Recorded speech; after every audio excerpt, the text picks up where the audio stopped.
Before we start with our topic today, let me ask you about what you have understand about your previous topic. About communication. Okay. So what is communication for you? Communication is a process of sending and receiving information where there is understanding. So our topic today is quite related with our topic, with our previous topic. Our topic today is all about the barriers of communication. Since you have identified what is communication itself, let me ask you what is barrier. What is your understanding about barriers? Barriers is something that lack of prevents someone from doing something. Okay, very good. So, our first topic regarding the barriers of communication is the physical barriers. Can you kindly read the definition?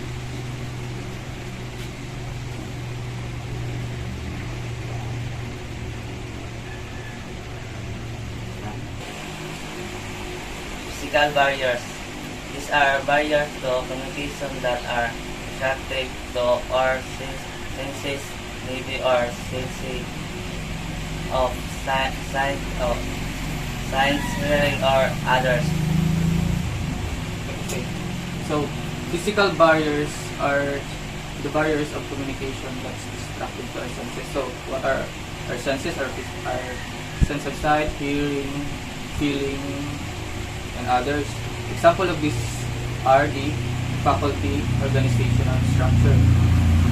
In the faculty organizational structure, for example, when you have a job and you're quite not familiar with it, and some of the barriers of it is examples of these are the organizational structure, noise, time and distance, and information overload. Examples of this organizational structure is when bago ka pa lang sa na lugar, sa office, for example, and then you're not familiar with their terms and usage of language since bago ka pa lang dito. Siyang example from faulty organizational structure. Sa noise naman, when you're talking to someone and there is outer noise na nag-distract sa imo from understanding that information na ginasabi ko sa imo, amin siyang noise barriers.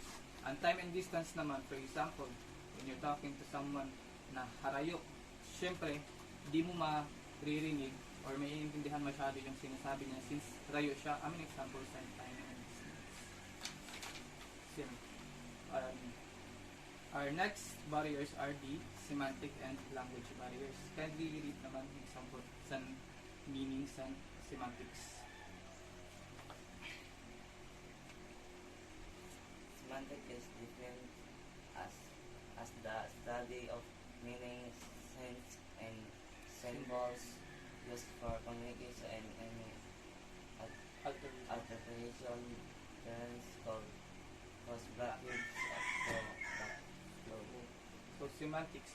When we're talking about semantics, it is quite it studies it mainly focus on the meaning, signs, and symbols. For example, the homophones. Kapag may nakikipag-usap ka sa usad na tao tapos di mo siya maintindihan ng ginasabi niya since may kasound and words na ginasabi niya, amin siya homophones.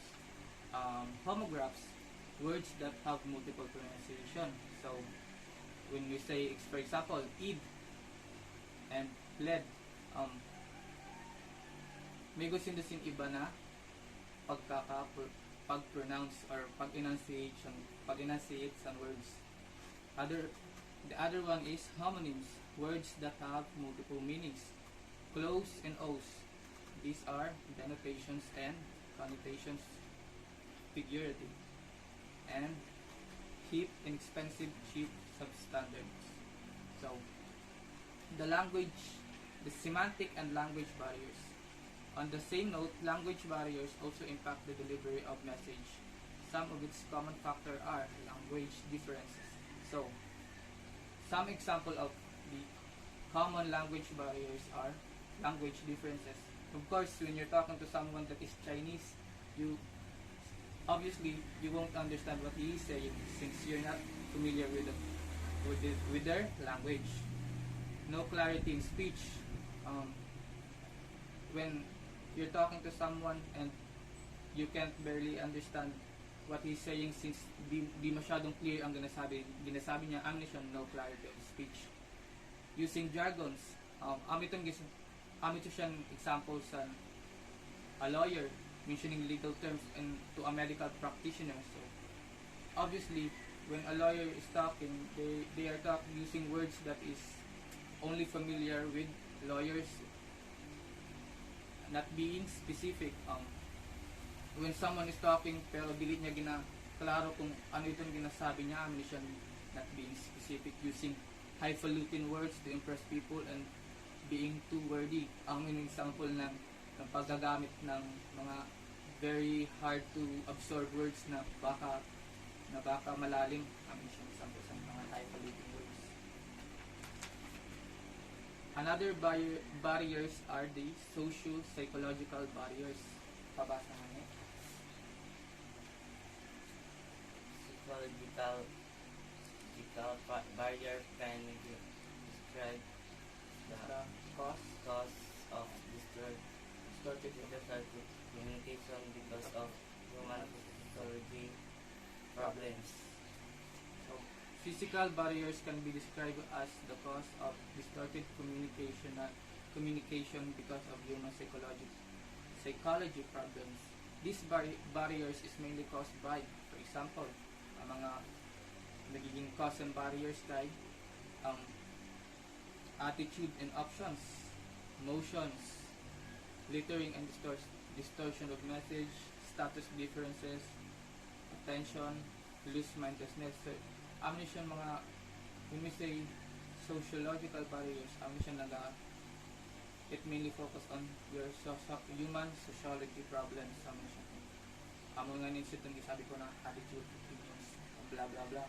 And the other barriers are the cross-cultural barriers.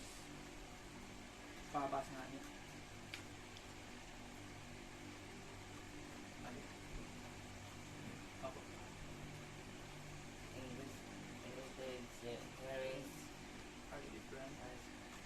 Are different cross-cultural barriers in the language, value, social relation, concept of time, concept of space, and gesture. Example of this, ang cross-cultural barriers, it mainly focus sa culture. So, ang nagiging cause nito, when you're in a different culture, when you're talking to someone with different culture, amin na siya magkakos ng cultural barrier since your culture and his culture is different from each other. The other barriers is organizational barriers. Sooner or later, you will be part of a dream company, and most job requires not just hard skills, but it also soft skills like communication. And so, in order for you to stand out from the rest, take note of these common existing barriers that exist within an organization. So, avoid them. So, common examples of ammunition, what ang di-explain kasi mo kanina, at an organizational barriers. So, when you're on a job, dili mo maintindihan ang inda ginasabi since bago ka pa lang sa na environment, so di ka magiging familiarized sa inda mga terms and conditions like para sa mga technical words na ginagamit yung daamin yung mga ginapansabi sa organizational barriers. Next part is overcoming communication barriers. So, paano mo ma-overcome ito siya na communication barriers? Everything starts with us, thus we must commit to improving our individual skills through So, in order for you to overcome communication barriers, you must first listen actively. Second, you must select the appropriate channel for the message. The third one is you must make a special effort to understand each other's perspective. Sunod.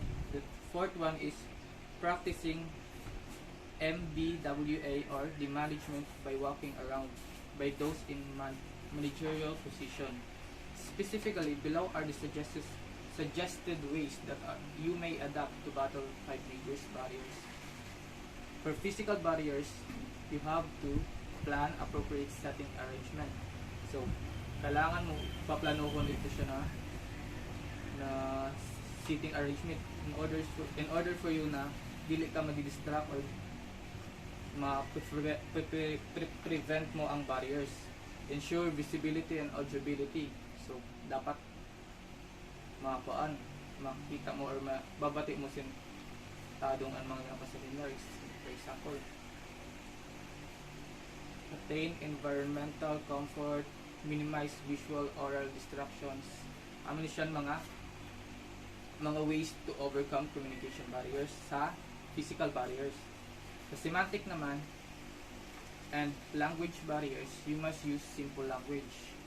So, simple language, you should not use highfalutin words. Maximize symbols and charts. Practice active listening, so you should practice yourself from active listening and constructive feedback. Sa amin siya sa semantic and language barriers on how to overcome it. For the social psychological barriers, you must call attention and motivate. You must assist and sympathize.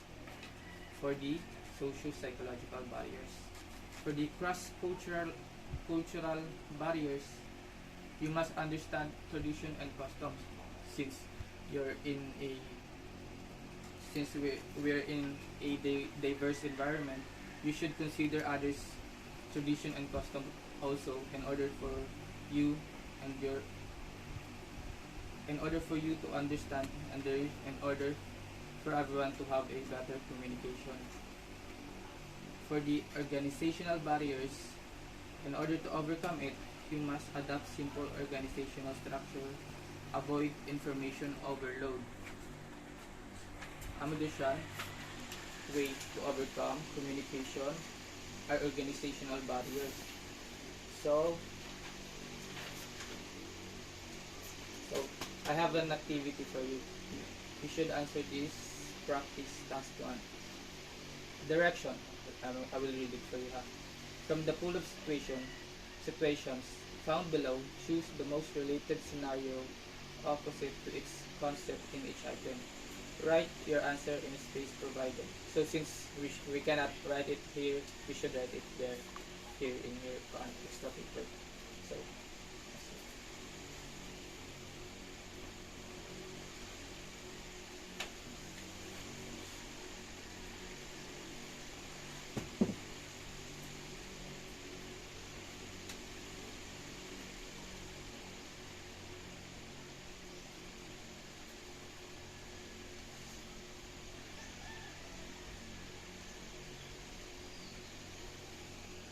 Tapos na. let me check it.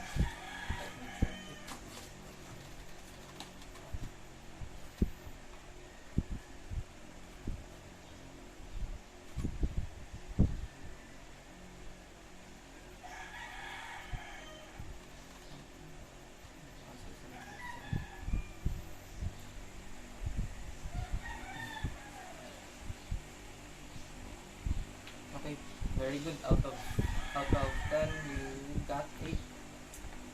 So, tapos na katasan na topic. So, I want you to, for your assignment, I want you to research about the various types of speech context, and kindly also read your module about it. Okay, thank you.